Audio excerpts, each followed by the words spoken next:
Hi friends, welcome to Unlimited Foodies. நான் சூரியகலா விஸ்வநாதன் பேசுறேன். இன்னைக்கு நாம பார்க்க போற ரெசிபி வந்து பிரண்டை துவையல். பிரண்டை துவையலுக்கு தேவையான பொருட்கள் என்னென்னன்றதை பார்ப்போம். நான் ஏற்கனவே வந்து பிரண்டையை வந்து அதில் இருக்க நாரெல்லாம் எடுத்துட்டு நான் இதை மாதிரி கட் பண்ணி வச்சிருக்கிறேன். கட் பண்ணி க்ளீன் பண்ணி வச்சிருக்கிறேன். இப்போ உங்களுக்காக நான் எப்படி இதை வந்து கட் பண்ணுறதுன்றதை காமிக்கிறேன். இங்கே பாருங்க, இந்த மாதிரி முனையில் இருக்கு பாருங்க. இந்த இலையை நம்ம நீக்கிடலாம். நீக்கிட்டு இதை வந்து இப்படி கட் பண்ணி விட்டா இதில் வந்து நார் வரும். வந்து இந்த நார் எடுக்கக்குள்ள பார்த்தீங்கன்னா வந்து நமக்கு கையெல்லாம் அரிக்கும். அதுக்கு நம்ம என்ன பண்ணலாம்னா கையில் எண்ணெய் தடவிக்கலாம். எண்ணெய் தடவிட்டு செய்யலாம். அப்படி இல்லைன்னா நம்ம கையில் க்ளவுஸ் போட்டுக்கலாம். இப்போ இதில் பார்த்தீங்கன்னா நார் மாதிரி வருது பாருங்க. இதுவே பிஞ்சாக இருந்ததுன்னா ரொம்ப அந்த அளவுக்கு நார் இருக்காது. இதுவே முத்தலாக இருந்ததுன்னா ஃபுல்லாக இந்த மாதிரி வந்துடும் பட்டையா. இது மாதிரி நம்ம எடுத்துட்டு இந்த சைடில் பார்த்தீங்கன்னா 4 முனையிலையும் வந்து நம்ம இப்படி எடுத்து விடலாம். எடுத்து விட்டால் அதை பாருங்கள் நார் மாதிரி வருது. இது வந்து நான் வந்து வெறும் கையிலையும் செய்கிறேன். இது 1-2ன்றதுனால இப்படி செய்கிறேன். நான் வந்து க்ளவுஸ் போட்டு தான் பண்ணேன். நீங்கள் வந்து எண்ணெய் தடவிக்கலாம், இல்லைன்னா க்ளவுஸ் போட்டு பண்ணி பாருங்கள். இதை மாதிரி நம்ம அரிஞ்சிட்ட பிறகு 4 சைட்லையும் இருக்கிற நாரையும் நம்ம எடுக்கணும். இங்கே பாருங்கள், இந்த மேலே இப்படி இருக்குது பாருங்கள். இதை இப்படி வச்சிங்கனாலே இந்த நார் மாதிரி வரும். சுற்றி எல்லா பக்கமும் இருக்கிற நாரை நம்ம எடுத்துடணும். முனையில் பார்த்தாலே தெரியும். எடுத்த பிறகு நம்ம துண்டு துண்டாக கட் பண்ணிக்கலாம். பிஞ்சாக இருந்ததுன்னா பார்த்தீங்கன்னா நார் இருக்காது. நடுவில் கொஞ்சம் முத்தலாக இருந்தால் தான் நடுவில் நார் இருக்கும்.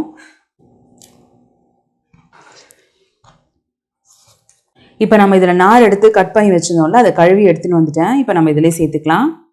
இப்போ அடுத்தது பார்த்தீங்கன்னா வந்து அதுக்கு தேவையான பொருட்கள்லாம் நான் என்னென்ன எடுத்திருக்கேன்னா, ஒரு சின்ன சைஸ் நெல்லிக்காய் அளவுக்கு இஞ்சி எடுத்து தோல் உரிச்சிட்டு கழுவி நான் சின்ன சின்ன பீஸா கட் பண்ணி வச்சிருக்கிறேன். நான் வந்து ஒரு 15 பல் பூண்டு எடுத்திருக்கிறேன். 2 டேபிள் ஸ்பூன் வந்து வெள்ளை உளுந்து எடுத்திருக்கிறேன். ஒரு 1/2 ஸ்பூன் ஜீரகமும் 1/2 ஸ்பூன் வந்து மிளகும் எடுத்திருக்கிறேன். காரத்துக்காக நான் 7 காஞ்ச மிளகாய் எடுத்து வச்சிருக்கிறேன். ஒரு பெரிய நெல்லிக்காய் சைஸ் அளவுக்கு புளி எடுத்திருக்கிறேன். ஒரு சின்ன துண்டு வெல்லம் எடுத்திருக்கிறேன். கட்டி பெருங்காயம் வந்து ஒரு சின்ன துண்டை எடுத்திருக்கிறேன். வாங்க இப்போ நாம் பிரண்டை துவையல் எப்படி செய்யலான்றதை பார்க்கலாம். இப்போ நான் வந்து ஒரு கடாய் வச்சுருக்கேன். அதில் வந்து சும்மா ரவுண்டு எண்ணெய் ஊற்றிக்கிறேன். நான் பாருங்கள், இந்த அளவுக்கு தான் எண்ணெய் ஊற்றிக்கிறேன். ஃபஸ்ட்டு வந்து நம்ம முழு உளுந்தை நம்ம போட்டு இப்போ வந்து நம்ம வதக்கி எடுத்துக்கலாம்.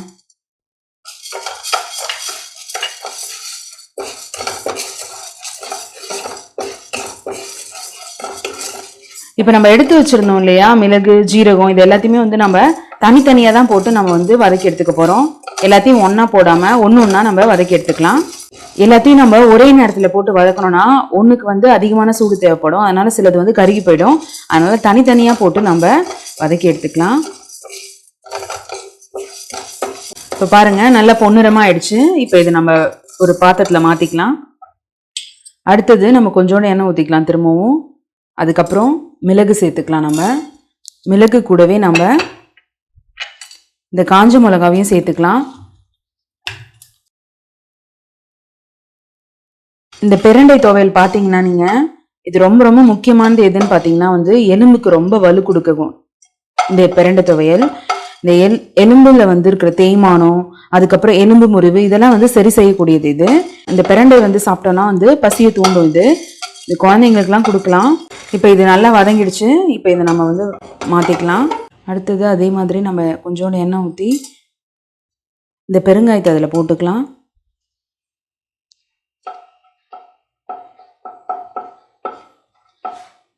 இந்த பெருங்காயம் வந்து இப்போ நல்லா பொரிஞ்சிருச்சு. இப்போ இது கூடவே நான் அந்த ஜீரகத்தை போட்டு லைட்டாக வதக்கி எடுத்துக்கிறேன்.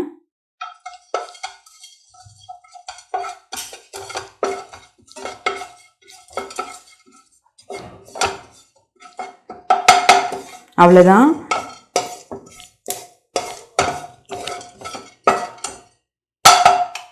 இப்போ இதை எடுத்துட்டு நம்ம அடுத்தது சேர்த்துக்கலாம். அடுத்தது ஒரு டேபிள் ஸ்பூன் அளவுக்கு எண்ணெய் ஊற்றிருக்கேன். ஃபஸ்ட்டு வந்து நம்ம இஞ்சியை சேர்த்துக்கலாம். தொட்டு தொட்டு நறுக்கி வச்சுருக்கேன். இந்த இஞ்சியை சேர்த்துக்கலாம்.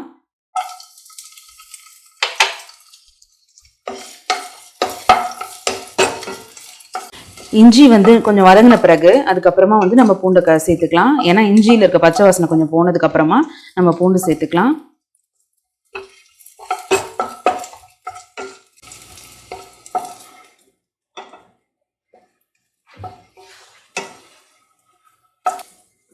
இஞ்சி கொஞ்சம் நல்லா வதங்கிடுச்சு. இந்த டைம்ல நம்ம இந்த பூண்டை சேர்த்து வதக்கிக்கலாம்.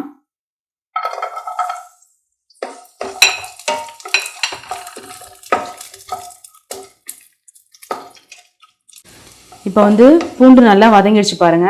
இப்போ வேற பாத்திரத்துல மாத்திக்கலாம். இந்த பிரண்டை துவையலுக்கு வந்து நல்லெண்ணெய் தான் யூஸ் பண்ணியிருக்கேன். நான் 1 டேபிள் ஸ்பூன் ஊற்றிருக்கேன். இந்த பிரண்டையை வந்து நம்ம இதில் போட்டு வதக்கிக்கலாம் நல்லா.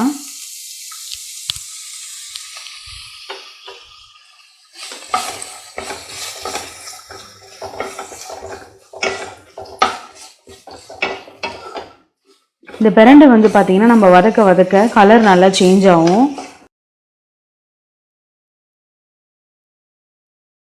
இப்போ பாருங்கள் ஃப்ரெண்ட்ஸ், இப்போ வந்து பிரண்டையோட கலர் சேஞ்ச் ஆகி கொஞ்சம் பழுப்பு கலரில் மாறி வருது பாருங்கள். இப்போ நல்லா வந்து கலர் மாறி பழுப்பு கலரில் இருக்குது பாருங்கள். இந்த ஸ்டேஜில் நம்ம புளியை சேர்த்துக்கலாம். இந்த புளியை நான் அப்படியே உதுத்து போட்டுக்கிறேன். உதுத்து போட்டு நம்ம வதக்கி விட்டுப்போம்.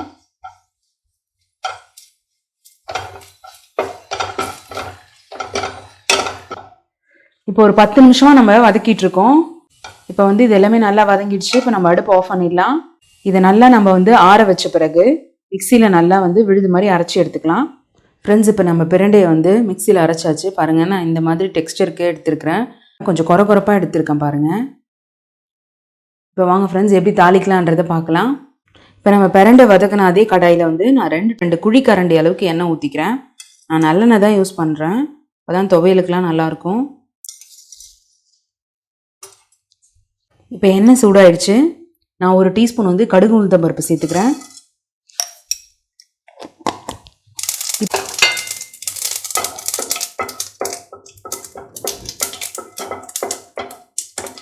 இப்போ கடுகு நல்லா பொரிஞ்சிருச்சு. இப்போ நம்ம வந்து அரைச்சி வச்சிருந்த இந்த பிரண்டையை சேர்த்துக்கலாம்.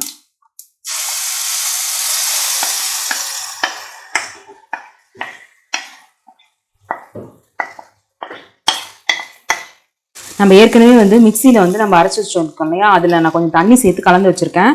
அதையும் நம்ம இது கூட சேர்த்துக்கலாம்.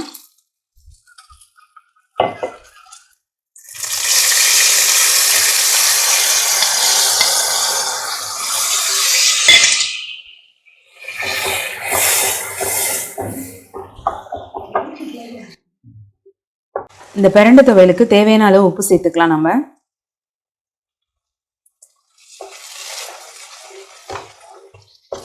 இது கூட நம்ம வந்து ஒரு துண்டு வெல்லம் எடுத்து வச்சிருந்தோம். அதை இந்த டைம்ல சேர்த்துக்கலாம் நம்ம.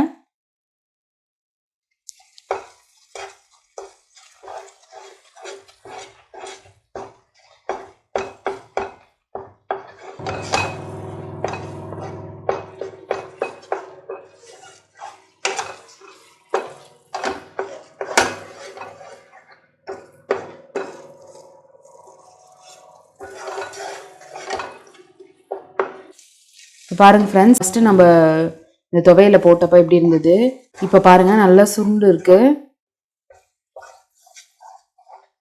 நம்ம எண்ணெய் வேணும்னா இந்த ஸ்டேஜில் கூட நம்ம ஊற்றிக்கலாம். மறுபடியும் நான் ஒரு சின்ன குழிக்கரண்டி அளவுக்கு எண்ணெய் ஊற்றிக்கிறேன்.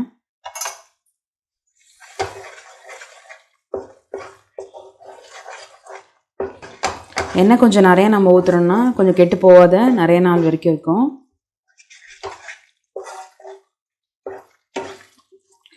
இந்த துவையல் வந்து எங்கள் வீட்டில் எல்லாருக்குமே ரொம்ப பிடிக்கும். என் பசங்களுக்கு ரொம்ப பிடிக்கும். இதை வந்து சாதத்தில் போட்டு சாப்பிடுவாங்க அவங்களே இதை விருப்பமாக கேட்கறதுனால நான் அடிக்கடி இந்த துவையல் செய்வேன்.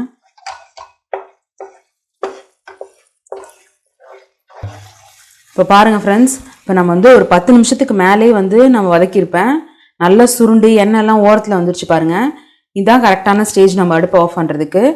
இப்போ வந்து பிரண்டை துவையல் வந்து ரெடி ஆகிடுச்சு. இப்போ நம்ம அடுப்பை ஆஃப் பண்ணிக்கலாம். ஃப்ரெண்ட்ஸ், இப்போ இந்த பிரண்டை துவையல் வந்து ரெடி ஆகிடுச்சு. இந்த ரெசிபியை கண்டிப்பாக உங்கள் வீட்டில் ட்ரை பண்ணி பாருங்கள். ட்ரை பண்ணி பார்த்துட்டு எப்படி வந்ததுன்னு சொல்லிட்டு கமெண்ட் பண்ணுங்கள். இந்த வீடியோ பிடிச்சா லைக் பண்ணுங்கள். மறக்காமல் அன்லிமிட்டெட் ஃபுட்டீஸ்க்கு சப்ஸ்கிரைப் பண்ணுங்கள். நம்ம சேனலை பார்க்குற புது வியூவர்ஸாக இருந்தால் அன்லிமிட்டெட் ஃபுட்டீஸை சப்ஸ்கிரைப் பண்ணிவிட்டு பக்கத்தில் இருக்க பெல் ஐக்கானை கிளிக் பண்ணிவிட்டு ஆல் அண்ட் செலக்ட் பண்ணுங்கள். Thank you friends.